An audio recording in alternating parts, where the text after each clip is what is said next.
So yung mga pakulandya, ako lang dito mag-isa sa bahay kaya naisipan kong pumunta ng beach at doon ko binalak mananghalian alone. So kaya naman nag-prepare na ako. Ayan.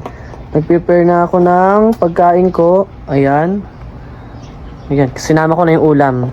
Tapos nag-prepare din ako ng panghimagas ko. Baka siyempre maalat doon. Baka alatin ako, di ba? Kailangan natin na matamis. Siyempre naka-all set na nga ako. So tara! Let's go!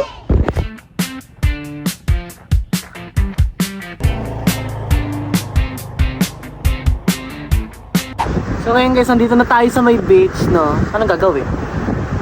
Malamang kakain. So kukunin ko lang muna yung pagkain ko sa motor, then kakain na muna ako bago ako maligo. Ganda dito. Yun naman.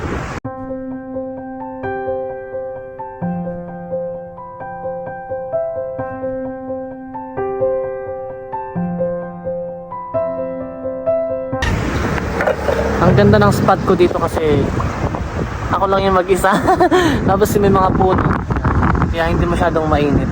So bale guys, kakain na muna ako na bago tayo magpasyal-pasyal dito sa ano. So dito nga pala to sa may ano, sa may Bubog Tondo sa San Jose Occidental, Mindoro. Maganda yung view dito guys kasi nalinisan na siya, hindi na siya tulad ng nakaraan na pinabayaan. Let's eat!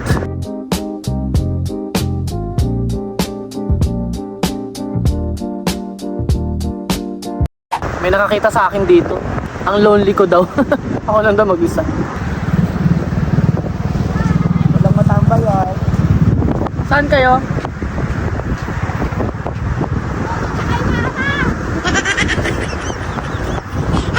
So tapos na akong kumain.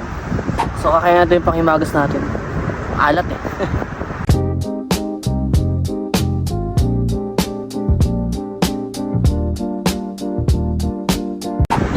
Tapos na tayong kumain, kaya maliligo tayo. Ay ako lang pala. Wala naman kayo dito eh.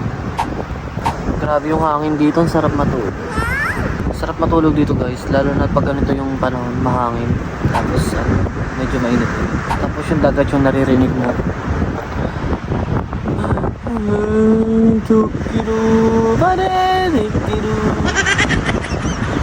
Parang kaya ko na nga lang mag-video guys. Parang ako na lang mag-video. Ang sarap pumiga. Sobrang ganda naman kasi. Tingnan mo. Diba? Sana all nagdi-date, diba? Sana all nagdi-date. Date pa kayo dyan, ha? Kaya ako dito gusto mananghalian kasi nga maganda nga yung view. Maganda rin yung ambience. Nakaka-relax. Sana tuloy-tuloy na ito makapag-adventure. Kahit walang pera. Diba? Kaya dito ko napili, ang ganda nga yung ambience. Nakaka-relax ng utak. Malayo sa trabaho. Kaya diba, sabi nga nila, yung utak mo daw, itulad mo sa dagat. Paano? Eh para habang palayo ng palayo, palalim ng palalim. Nang sa ganon, hindi ka maabot ng mga mabababaw na nilalang. Totoo naman yun. It's because of, sa mga tao nakapaligid sa'yo, minsan, sila pa yung mangda-down sa'yo. Sila pa yung manghihila sa'yo pababa. Yun. Diba? Sila pa yung gagawa ng paraan para bumagsak na yung mga Pilipino tayo. Hindi nila kayo suporta ng mga kapwa Pilipino nila. So dahil ako na nga lang mag-isa dito, wala na akong ibang magagawa. Mahal mo na, wala ka nang magagawa. Ayun, so wala nga akong magawa dito, ako nga lang mag-isa. So ang gagawin ko na lang dito, iligpitin yung kinainan ko tapos ilagay na dun sa motor, sa sasakyan. So bali nga guys, hindi na ako maliligo kasi nga sobrang init na rin pala. Natatakot ako.